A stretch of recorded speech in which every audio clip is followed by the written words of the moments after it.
Hello, everyone, and welcome to the live stream. I'm John Lorenzini, aka JLo, the VP of Marketing Science here at LiftLab.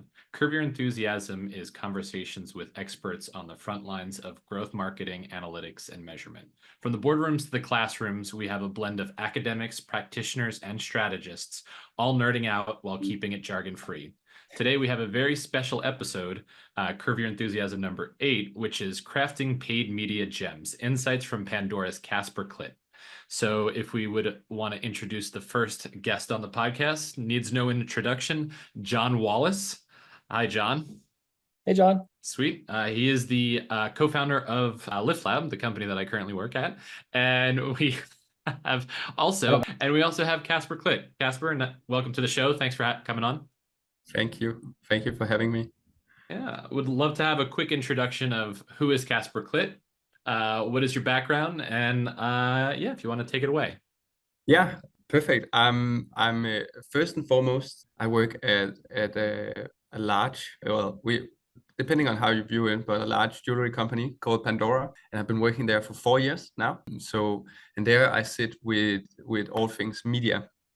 So I'm the global director for media, and specifically paid media and performance marketing. And we take that, or at least, it's my specific job. So we take media pretty seriously. I have to say that at Pandora. So it's really, exciting to engage in this conversation.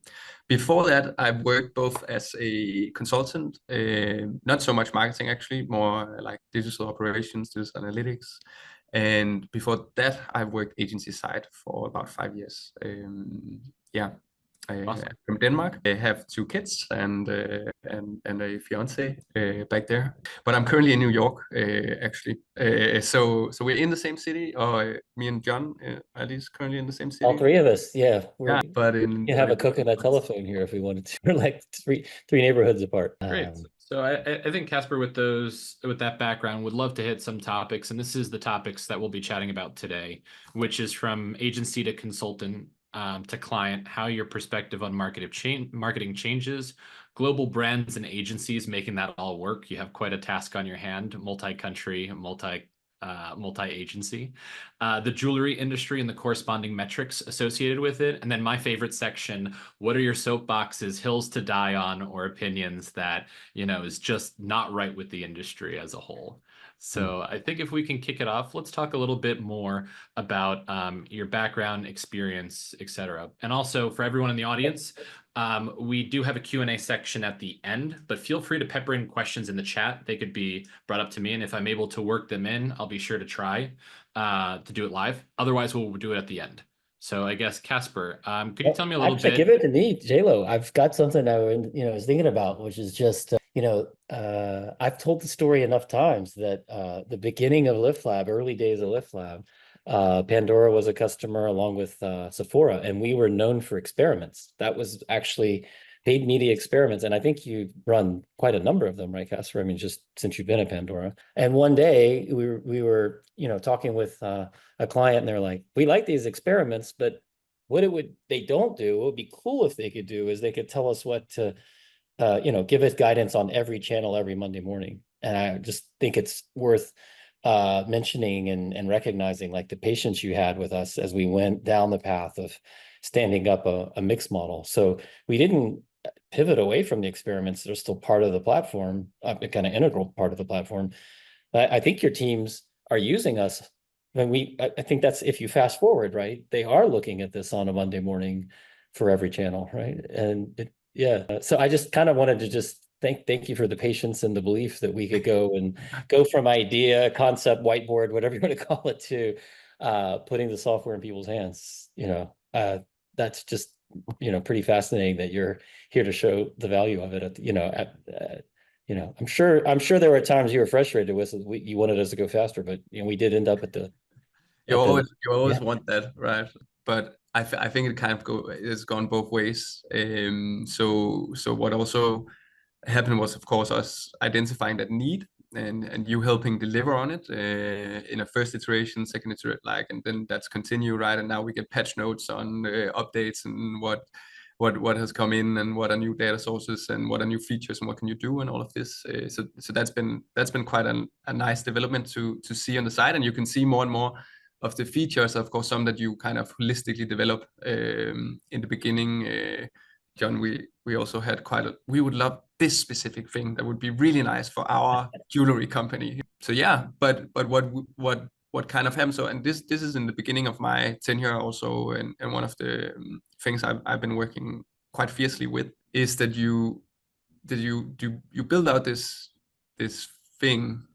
So in this case, an agile model that helps you in principle do all these things. And I remember we ran pilots in 2 markets, kind of insane. We chose the US and then Australia, and then you guys were based on the the West Coast, and our team is based on the East Coast, and we were based in Denmark, and the Australian team. So there was like one time slot where we could meet, and I had to stay up to 11 in the night, and no, we had some 6 a.m. A lot of that one slot was always filled by Pandora. It was pretty funny. But what we realized then is that this is the one thing is getting the technology. Like now, suddenly we have this thing in our hands that can tell you what should you do next week or in 2 weeks or in a month's time from a theoretical mathematical perspective. But then actually what you haven't accounted for, or what we had not accounted for, was the behavioral way of working locally, globally, any place that had to kind of follow that. And that was the actual task. Even though I know the technology development is also big, right? Especially your side, right? That was the actual task, and we underestimated it. So the human element, right? The inertia, right, to overcome. With your last 3.5 years at Pandora, what have you seen has been like the momentum that you're getting, either to overcome change management, work with so many different markets, agencies, just people in general? How do you change all those behaviors or steer the cruise ship a certain way? What was old Pandora, new Pandora for you? Yeah, there's 2 things that spring to mind. So one is, and that's very close to me, which is that we put a lot of effort, because we are a global company, right? So we have both global teams, but we also have local teams for all the main markets that then handle. So we are active in 50. We're marketing active in 50 countries. We're present in 100 countries. So we cover most of the world, right? And bringing people together, especially after Corona, is a undervalued thing to do. And then sometimes you do it virtually, and you facilitate that from a global role, but also you need to do it physically as much as circumstances allow for. And that brings with it an ability to drive change management in a much more lean, structured, efficient way, because people know each other. And what sometimes becomes a long theoretical email on a subject or something now becomes a short team message on, can you help me with this, even though you're not in the same team or you're not in the same geography and stuff like this. So that is one thing. And then I think, of course, also as a brand, or as a marketing organization, we're putting more weight on the brand versus the products themselves, but in combination. And that has like a trickling effect on how you plan media, how you plan content, how you engage in conversations around company health, how you develop action plans locally and globally for things you need to handle. Because if it's very clearly identified that the brand and the brand attractiveness is a priority versus the individual weeks and the sellout and stuff like this, or they're both priorities, right? Then you're forced to have broader conversations, like a longer term view. Yeah. With over 100 countries that you're in, which is a crazy number.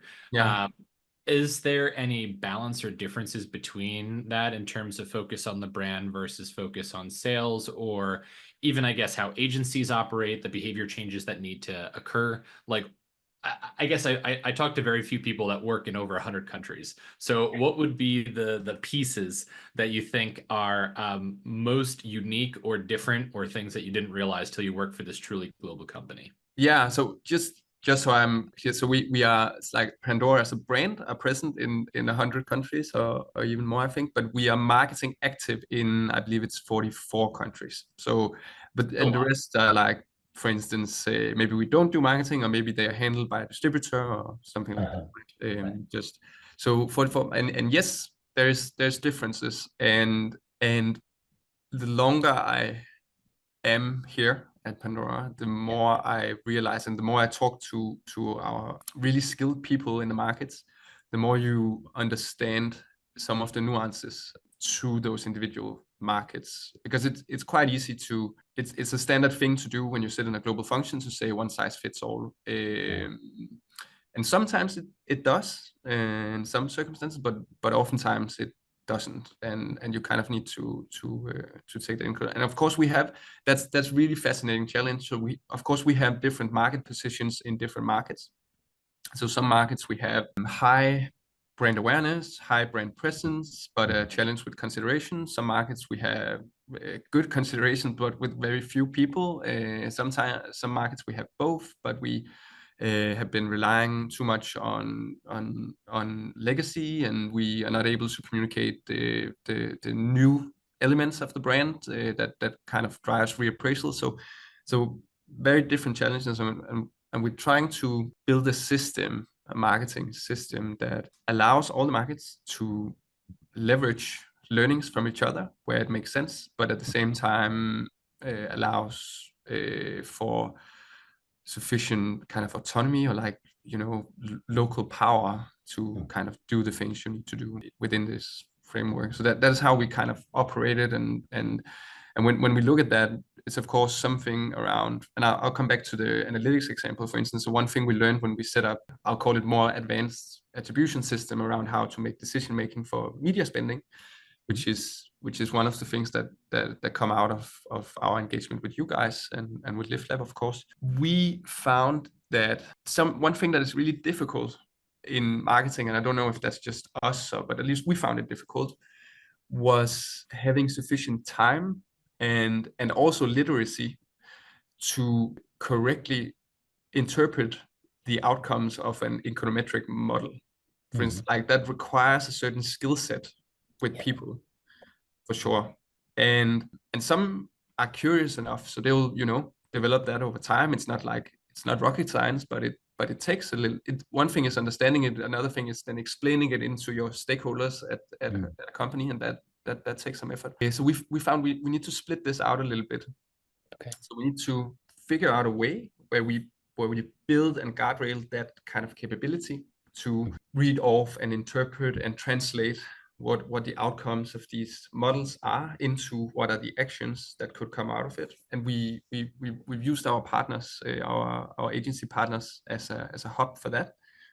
But then making sure that they don't make the decisions, but that they're able to service our clusters where they always sit with decision-making power. So one thing is even though I'm sure it would be nice if, for instance, LiftLab was able to reflect the full world around it, any analytics tool has its limitations, right? Where there are things we don't understand. Maybe we suddenly are opening 10 new stores in a specific area that's not part of the modeling, or maybe all sorts of circumstances that only a locally present person can make sure to bring.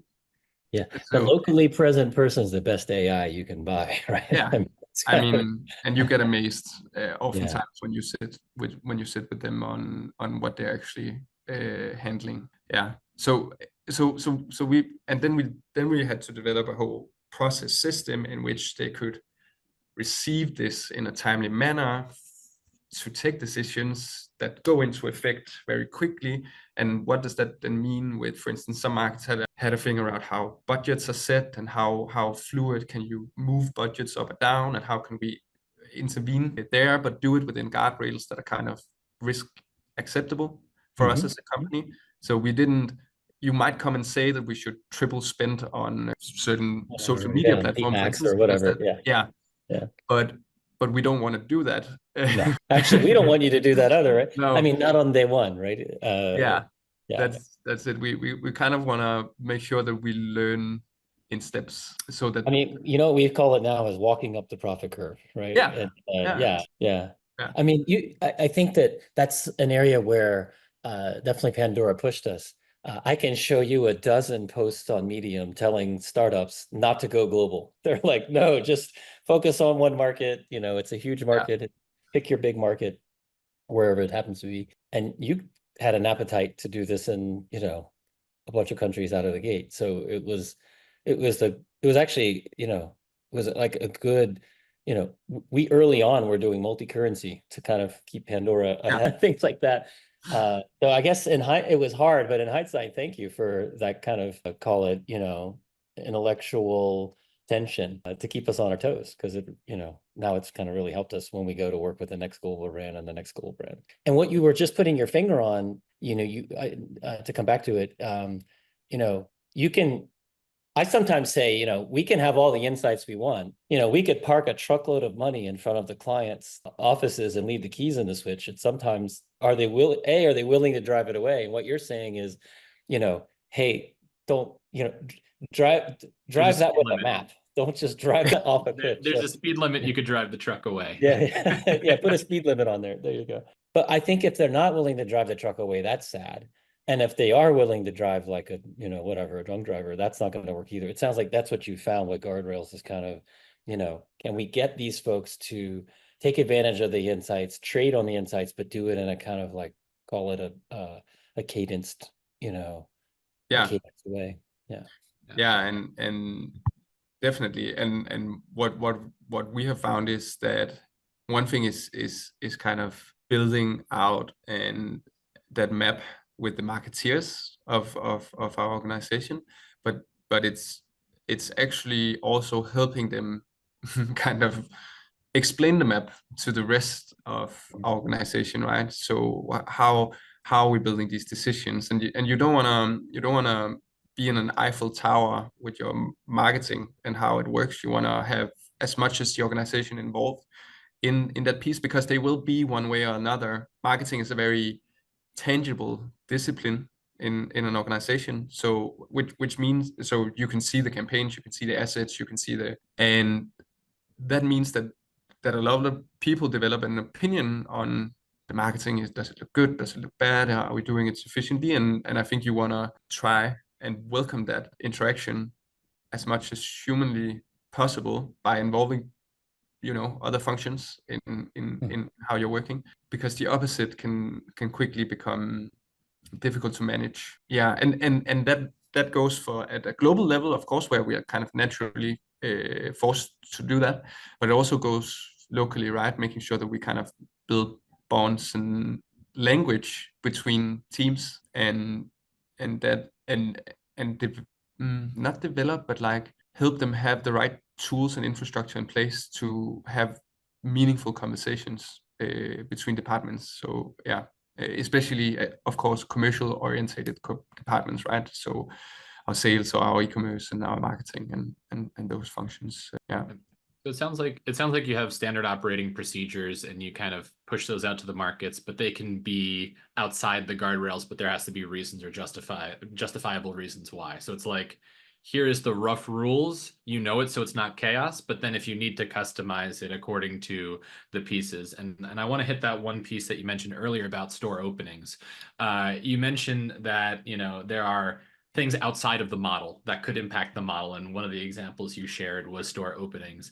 As you kind of evolved through measurement, what were certain things that were the outside of the models that you're like, oh, when we do this, this tends to happen? Because I think it's those learnings the hard way of if these changes occur, if there's new launches, new openings, new discounts, what are the things that you now account for in those standard operating procedures that you didn't before? Yeah, I mean, we learned a lot of things to do, right? Look, like, oh, this we could do more of, or this we could do less. But I also think that we learned a lot of things not to do as part of rolling it out, right? And so, for instance, one thing I know, John, and I'm laughing because you've been involved and I think you ended up telling me you need to think about this differently.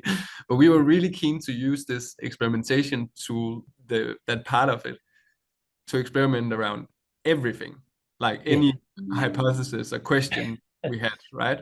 So we would try and set up like very advanced audience targeting approaches, and we were trying to figure that out via this experimentation tool in LiftLab, and that was just a wrong thing to do, basically. I guess I can say that now, John, because it's water under the bridge and it's a couple of years ago. But like, and so I think those are some of the things we kind of learned around the way. Also, to try and put weight behind the questions we have or the questions we ask ourselves. I don't know if that makes sense, but like we're trying to, whenever we, should we do this or should we do this? Then after asking that question, asking how important is it to know, like how how much of an impact will it have that we know this thing, right?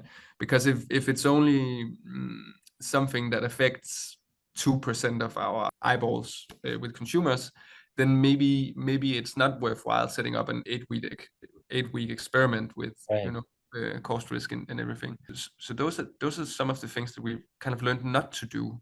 And then, indulge in this really cool sounding idea that then in the end, I've learned to call it the crystal ball test. If I could give you the perfect answer to this question before we run the experiment, how much impact would it have, right? And that's helped people to sometimes say, my learning agenda has a fixed number of slots and I want to put the big impact things in there, right?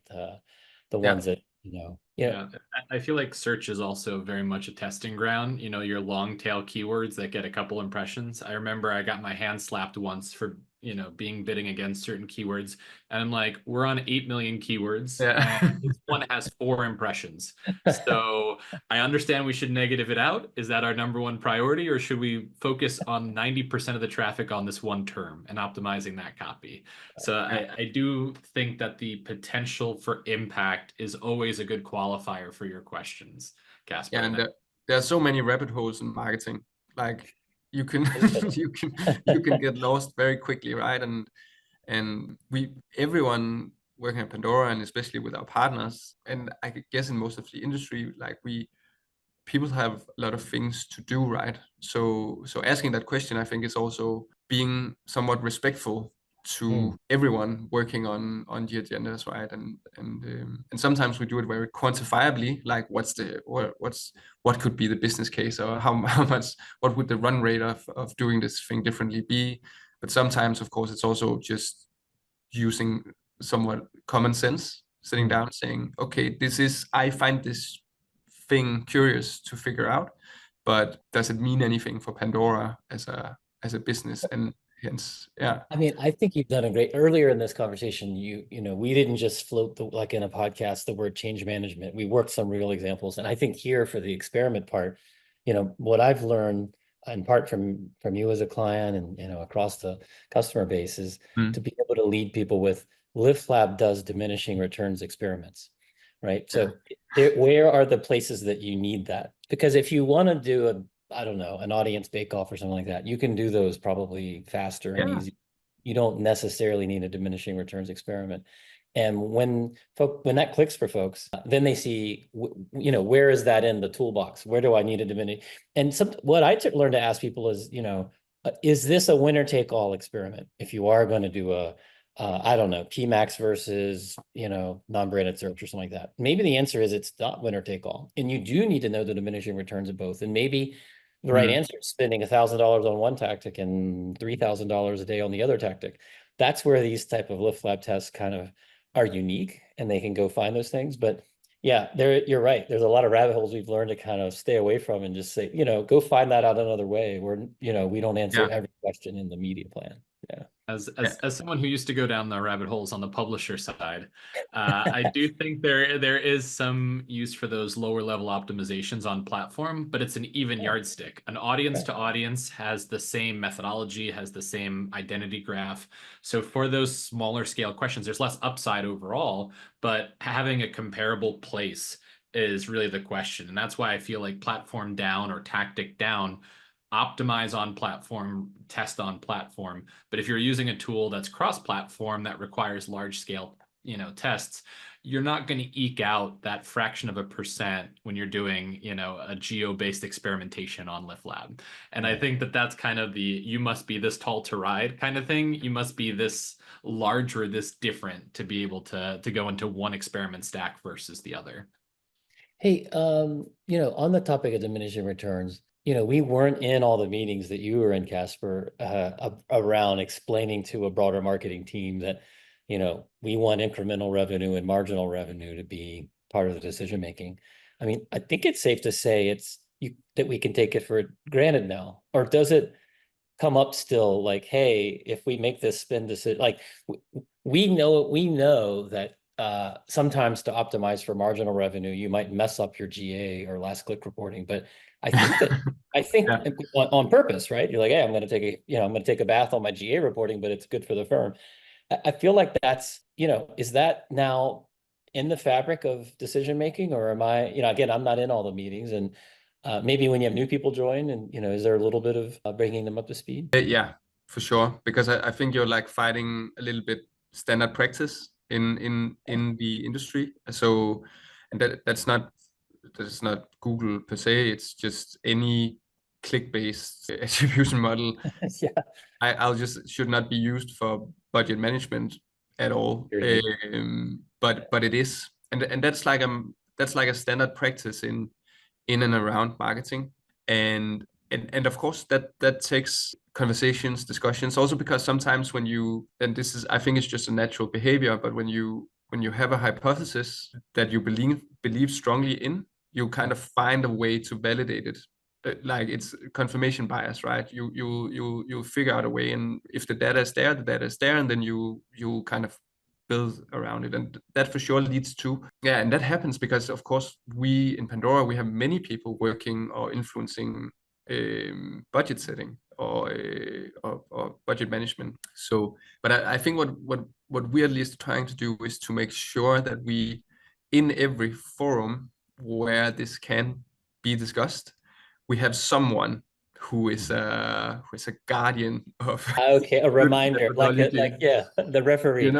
yeah, who can like, well, maybe we shouldn't, maybe it's better to do something else than look at our last click report, Right, to determine where should next how week's to incremental allocate. budget go, for instance. Yeah, and then that is kind of a continual effort to make sure that we are all speaking the same language. Yeah, and we're definitely not there where it's perfect, but it has for sure improved over time.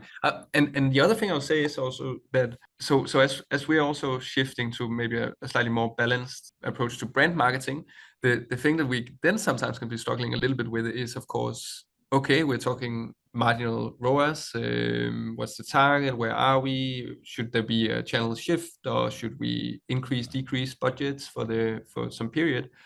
But then, as we've increased specific investment on brand, like what's the acceptance level between those two, right? Because you of course still want to get a return, but you might not want to get as high a return short term on your brand investments. And how do we continually look at that to ensure that that's working well? Because that's pretty difficult. And how do we avoid shifting, like let's say that we in a market trading slightly behind budget, how do we avoid, if at least that's the right decision, of course, but like how do we provide a framework to make good decision making on for instance, to move money from brand to performance or stuff like this, right? Which is tricky. Yeah. And I think the budgeting and efficiency relates to one question that's in the chat from Steen. Yeah. So from all the learnings that you had over the past couple years, what's the most, looking to move to a more efficient or holistic view and measurement, what would be the 3 things you would recommend to marketers to either enable or secure? Yeah, I think like a given hygiene is, of course, find the right partners to push you, because if you're setting something up, it means you don't already have it, and it means that someone needs to help tell you what you need and how to build it. Like you can't hire 2 data scientists and expect them to do media modeling, for instance, because they need, yeah. So you need some partners to help you build it out and set it up, and also hopefully some partners where you can leverage some experience they have with other clients. And then the second thing, and this is such an intangible thing, but getting early involvement from end users is critical.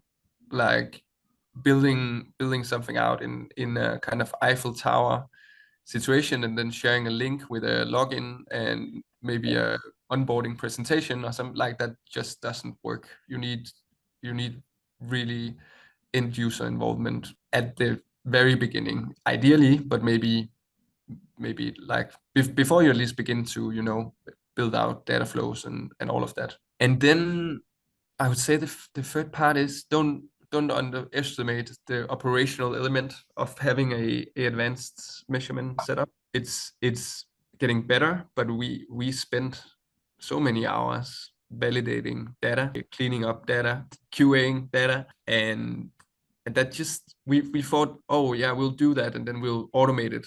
And it's like it's 3 years ago. We've automated some and we're improving, but we are still doing those things with data. And I think that becomes more true with this AI. You know, we can solve even more things in a very magical way.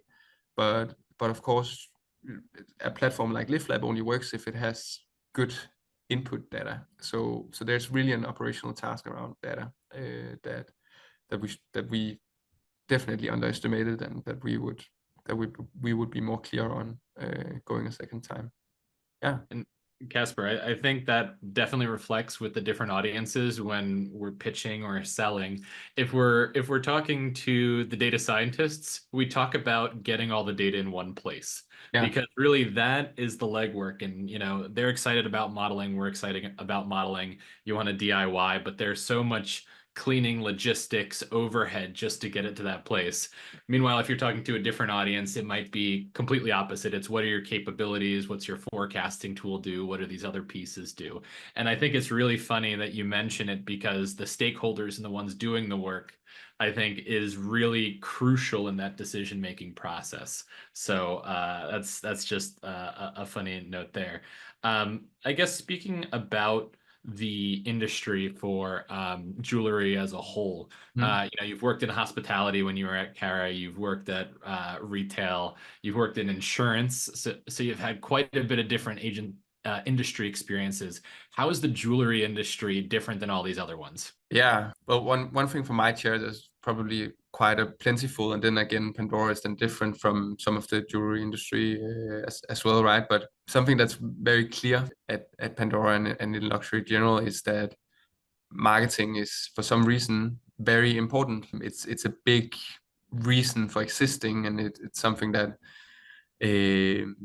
internally is also quite important. So if you compare insurance industry with luxury, and you look at the share of revenue that goes into marketing, that will be manifold higher in luxury, for instance, than it is in insurance. And I think there are many reasons for that, but what it does is that it does that a lot of people really care very deeply about the brand in luxury and how we're doing it. Also the products, of course, but and the combination. And then I'll say that it's not only me, but a lot of people who work at Pandora, they bring experiences from other branches or like sectors. So we have a lot of luxury, of course, but also CPG, FMCG, retail. It's like a combination of those things, right? And it's quite magical to see how those experiences and learnings and the understanding of why you do this in retail and why you work this way in FMCG, how that can come together in a positive way. At least for us, that's how it feels like as a brand. Yeah. So I think that's one of the key differentiators, and that's also that's one of the reasons why it makes it fun to work with Pandora for me. Yeah. And I think the transition to client side, you probably learned a lot, right, relative to your agency side at Cara. What are the big learnings or pieces or takeaways that you either thought was true at the agency and is not true at the client, or you didn't think was true but is very much true? When hopping over the fence, what's the big thing that you're like, oh, that's why they do it this way? Yeah, I don't know if I have like that very like a thing I thought they were doing wrongly, but one thing that has kind of worked like an epiphany for me since coming in is, you know, when you work at an agency or also as a consultant, you're part of a certain piece of the value chain, you know, going from product development all the way to a transaction. There are a lot of steps that happen in between, right? And you're kind of only involved in a certain piece of it, and you kind of get delivered typically a brief on something that needs to be done based on insights or comments or something, and then you deliver that piece, and then you give it away. And understanding that value chain more in detail definitely brings some respect from me on, you know, on other teams. And like how did we get to what had to be in the annual strategy brief? Like that is an insane amount of effort on insights, consumer insights, on econometrics, on forecasting, on functions coming together to understand the market environment, on all these things, then kind of translate into this simple, typically maybe a Word document that you receive. And so I think that's been at least kind of a revelation for me. Hey, Casper, would you say, and this maybe is hard to argue with, but like I'll let you put the color on it. Yeah. Moving from agency to brand, doesn't that get you a lot more closer, a lot more, call it dialogue or scrutiny with finance, right? I mean, you spend, yeah, okay. Yeah. Like spending that much time with finance. I mean, because It's definitely been one of the functions where I've learned a lot. I'm a numbers person. I like numbers, and I love the econometrics that's a whole different ball game. They work in a different way and think in a different way, right? So yeah, and actually some of these projects around how to operationalize these models have been developed together with finance, because we kind of seen a shared issue here. They, you know, no one is saying, because everyone kind of agrees on the core problem, which is, for instance, in this case, we don't want to leave money on the table if if it's kind of free to take. Like that's no one can disagree with that statement, right? But then how you operationalize it requires close collaboration, because this is very typical, right? But in a market where usually we handle optimization of budget, right? You might have a finance department that is very cost conscious, which they should be, and you have a marketing department that, you know, comes in and says, we could spend more, we could spend more, we could spend more, and they'll be, you know, could we? And you kind of need to build that bridge. So we teamed up with global finance, right? And we made sure to present the approach together, to explain the methodology, build trust with the team, so that we kind of took that off the local teams. But yeah, so the finance, but also product development, right? Design, in our case, is a place where there's a close relationship, because they kind of have to be, because it's a very close feedback loop on, you know, what's future trends, how should product look like in the future, and then how do we design for that. Get the word out, right? How do you design it? How do you get the word out? How much do you fund the new, you know, marketing the new? Yeah, I get it.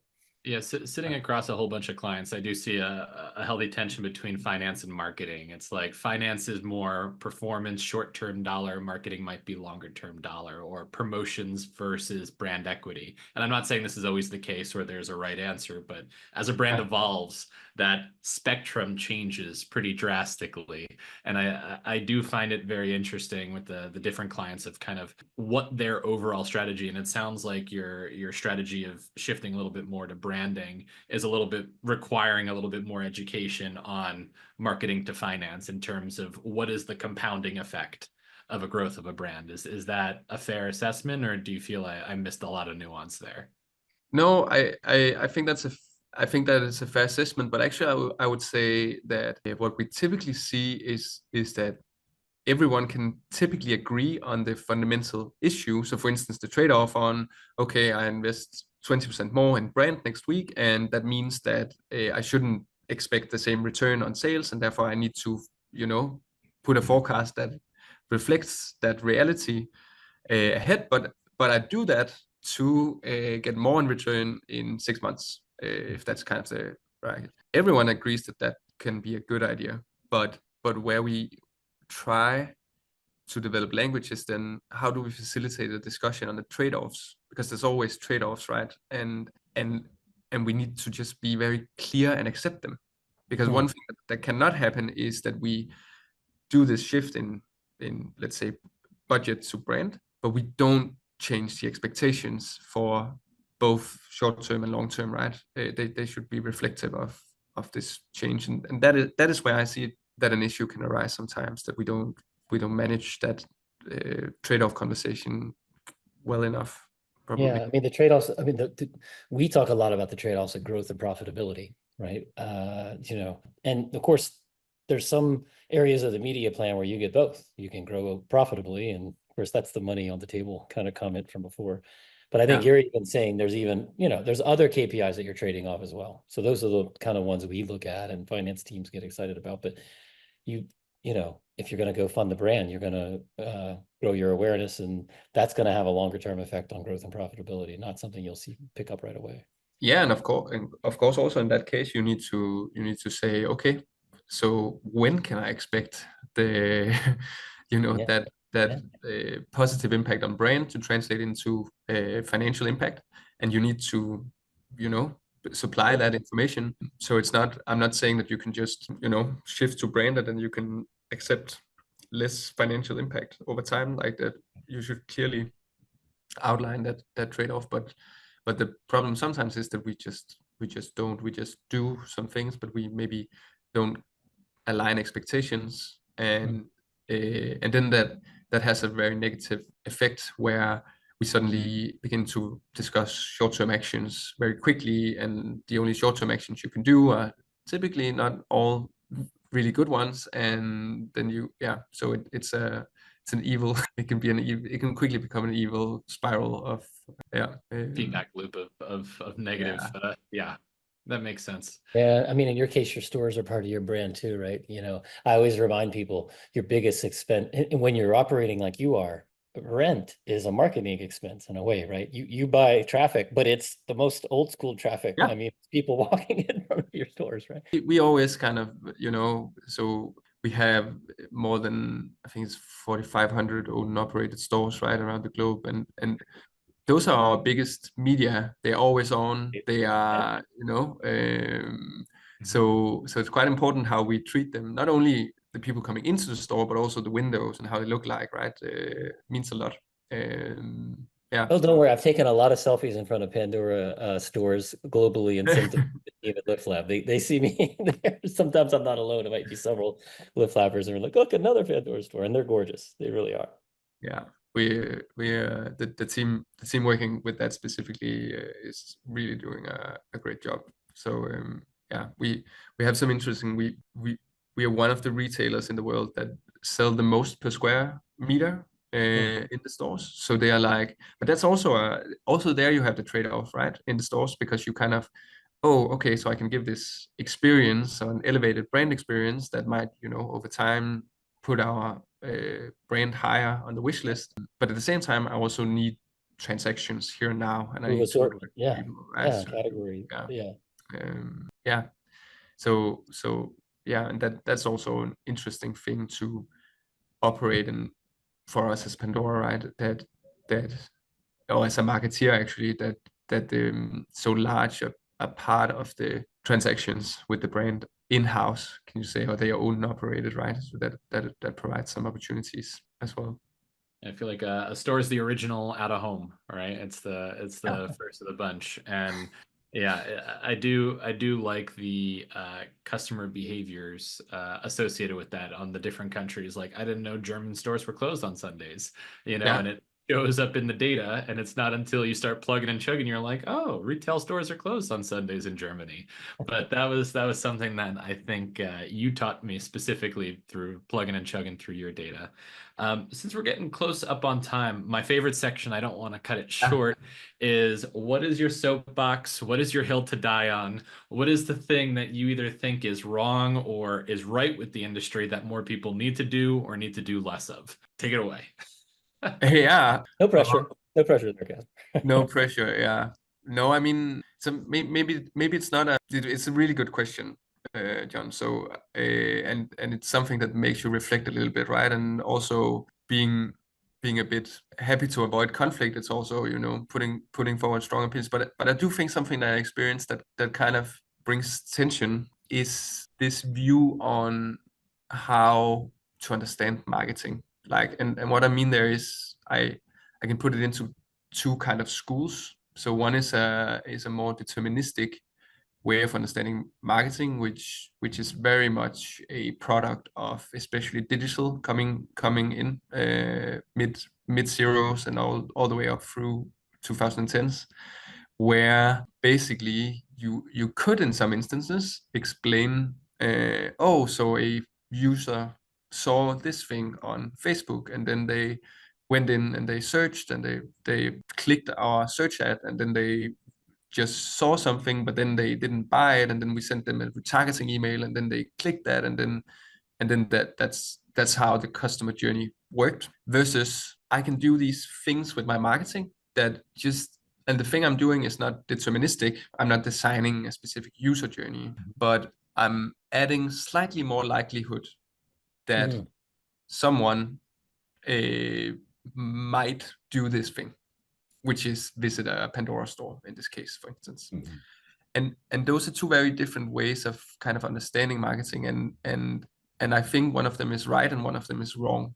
And the problem is that anyone, or at least sometimes marketing as a discipline for anyone also not working with it, it's viewed more as a deterministic thing. Like, oh well, then you can do this and I can show them that, and then you design this and then that can work really well. Buy it. Right. Yeah, and they're not going to see it, and they actually saw the window of the store the other day, which reminded them that Pandora was a pretty cool brand because they saw a TV ad 2 years ago that they liked, and that it's kind of unpredictable, right, in a sense. And if you are more deterministic, I feel like that triggers a whole array of things that you kind of do. So you do click-based attribution, you design sequenced campaigns where, oh, first you see this, then you see this, then you see this, which leads to no one seeing the last thing, right? Because you run out of people. Yeah.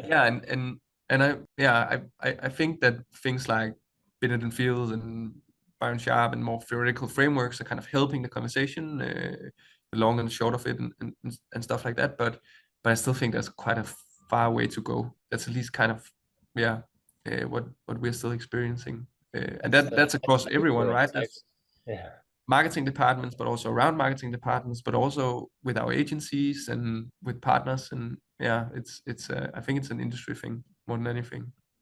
Yeah, so I would love to see more. It's like if anyone had a model that could predict the stock market with 95% accuracy, right? That's great. But what are they really doing with their models is they're trying to get better than 50%. Right? Yeah, that's the world they live in. If they can do 51%, they can take it to the bank. I heard another which pretty funny analogy, which is Roger Federer, which is non-arguably one of the best tennis players to have ever played, right? And he was like, he won, I think it was 53% of his interactions, right? 47% he lost. Yeah. So and maybe someone in top 100 will like win 51.5%. So he's like 1.5 percentage points better than some not average but like less skilled tennis player. And that is because he's kind of working at enhancing the probability that he will win a ball, not to fully predict every ball. And I think that's so he could probably be a good marketeer. A little Bayesian. I will he's be building his own brand. Actually, he's done a lot of brand marketing. Yeah. Kasper, since you're a little shy, I'll be more controversial here. I think that deterministic has a little bit more assumption that they have a complete model. They have an assumption that it has a good view of everything encompassed in marketing, while probabilistic is a little bit fuzzier, a little bit softer for those interactions that you spoke of. So I do completely agree with you that deterministic is one piece of the puzzle, not the whole puzzle. And anyone who treats it as the whole puzzle is fundamentally missing a lot of pieces, much like you mentioned, but said a little bit more extreme. Yeah, and I think it's just that it's just very intuitive to think that you can lay things out and follow them that way, right? So there's nothing, not like that thinking is just kind of patently wrong. It's just that it's limiting. It's kind of, where I'd fall on this. Yeah. Yeah. Great. Well, we've had a pretty quiet section, the Q&A. If we don't have another question in the next minute or two, I think we can wrap. But is there anything else, Kasper, while someone might be quickly typing out their last messages, that you wanted to share, opinions, things maybe that we didn't get to, that you'd like to kind of put out there in the universe here? No, I think this is a really nice initiative, like the podcast itself. But I'm also personally a really podcast lover. It's Okay. yeah, it's a medium that I spend a lot of time with. So I love the format. I guess I will ask you guys to over time, as you do this more and more, bring in, because we agree on many things, probably not all things, but we agree on many things. I would ask you to bring in someone that you don't agree with, because I think that also, and I've given myself that challenge as well, to have more conversations with someone I don't agree with, because I think that's what I found, that sometimes there's gold there in those conversations. All right, we'll bring in some deterministic marketers. Yeah, for instance. We'll bring in some multi-touch attribution platforms, whatever. We'll come up with something. Yeah. The internet loves a good controversy because it makes you pick a side, right? It's definitely polarizing in a sense where I think even through the debate, even if you don't pick a side, having sides formed is something that's just kind of natural or innate. I feel like some of the things that I had that have gone a little viral always had some form of controversy involved. Yeah. So I think that's a great note. And I think we're going to have to, reach out to our network. Anyone who's listening now, if you have an opinion, you completely disagree with us, please let our marketing team know. We'd love to have you on the podcast. And since we don't have any other questions, I think thank you everybody for attending. Kasper, thank you so much for being our guest. And just as a reminder, follow us on LinkedIn so that you can catch the next Curve Your Enthusiasm. Since Kasper is quite the podcast listener, if you are as well, you can catch us on YouTube, Spotify, or Apple Podcasts. So please feel free to like, share, and subscribe, as the YouTubers would say. And other than that, have a great day. All right. Thanks again, Kasper. Everyone. All right, Thank you. Thanks.